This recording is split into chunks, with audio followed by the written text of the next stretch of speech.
Right now, Hurricane Irma is bearing down on Florida after leaving a trail of destruction throughout the Caribbean. However, something cool happened out of this hurricane, and it has nothing to do with the actual hurricane itself, per se. You might have seen this a lot online. There's been a lot of articles popping up that says, Delta plane flies straight into Hurricane Irma, makes it out safely. Stuff like that. This plane flew directly into the 185 mile an hour wind hurricane. It's a bit misleading.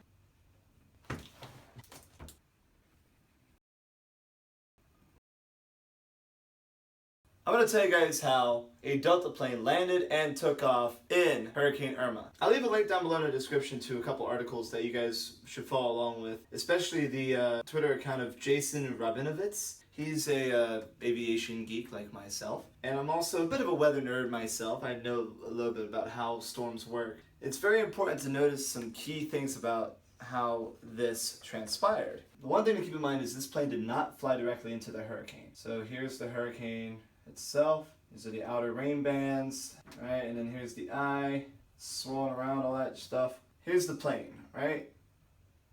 I am a very bad artist. So here's the plane flying from JFK to San Juan, Puerto Rico. Here's Puerto Rico right here, okay? So when this plane landed, it did not land in here. This right here would have the 185 mile an hour winds, okay?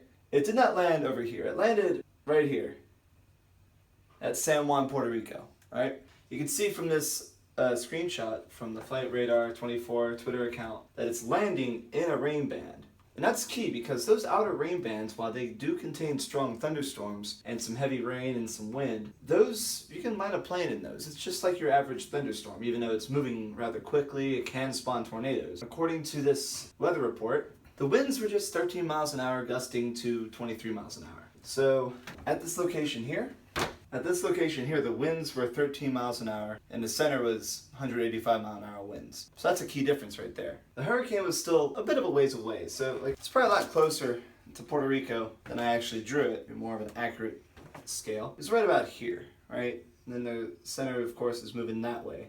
The center of the hurricane did not make landfall in Puerto Rico. However, of course, Puerto Rico did sustain a lot of damage, a lot of flooding, wind, rain, what have you, including the airport. So what happened next is actually quite astounding for someone who knows about aviation and flies a lot. So you see the plane, it lands, people get off, they take the luggage off, they put people back on, they put luggage on, etc. It taxis in and takes off. So the time it takes between landing and taking off, the amount of time the wheels are on the ground is called the turnaround period. And usually, plane turnaround could last a while. The amount of time the plane spent on the ground, so between landing, gate, and then takeoff, like I said, it's called the turnaround, right? On average, this could take about 2 hours to do. It takes 2 hours to service, refuel, and take off. So, 1 to 2 hours is your normal time on the ground, whereas this flight spent 50 minutes on the ground. Now, there's a few reasons why they could have spent such a short amount of time. Well, I'm guaranteeing you nobody is flying into San Juan, Puerto Rico right before a Category 5 hurricane is supposed to hit. Also, Delta, as you can see here, they added a number of flights to Puerto Rico. Like this flight, the number that was landing in Puerto Rico, is not normally scheduled to go to Puerto Rico. It normally is assigned to a flight that goes to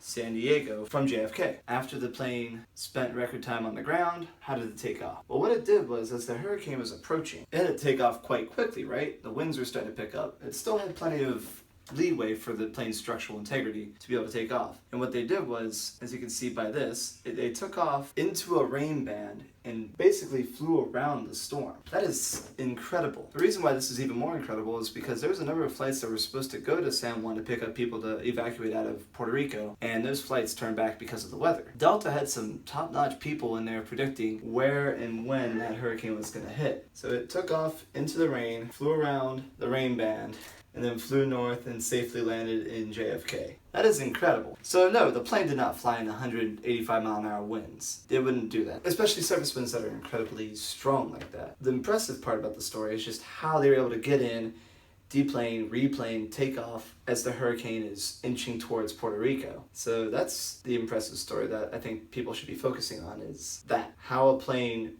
beat a hurricane. How a plane outsmarted Mother Nature. That's impressive, isn't it? So that's the story. That's the actual story there. I mean, the people working on these planes, they're professionals. They know how to fly in, fly out and stuff, so it's not like anybody was in danger. But still, I think that pilot deserves a raise. Obviously, the impact of Hurricane Irma is yet to be seen, and it's threatening Florida right now, and hope everybody in Florida is out. I think there's pretty solid consensus that the Red Cross and other charitable organizations need our help. I'll leave a link down in the description to the Red Cross where you can donate. If you are in the Southeast, I know there's plenty of places where you can volunteer your time to help out after the hurricane passes. But yeah, this is what happened. I hope you guys enjoyed this video, and stay safe out there, friends. I'll see y'all in the next video. Take it easy.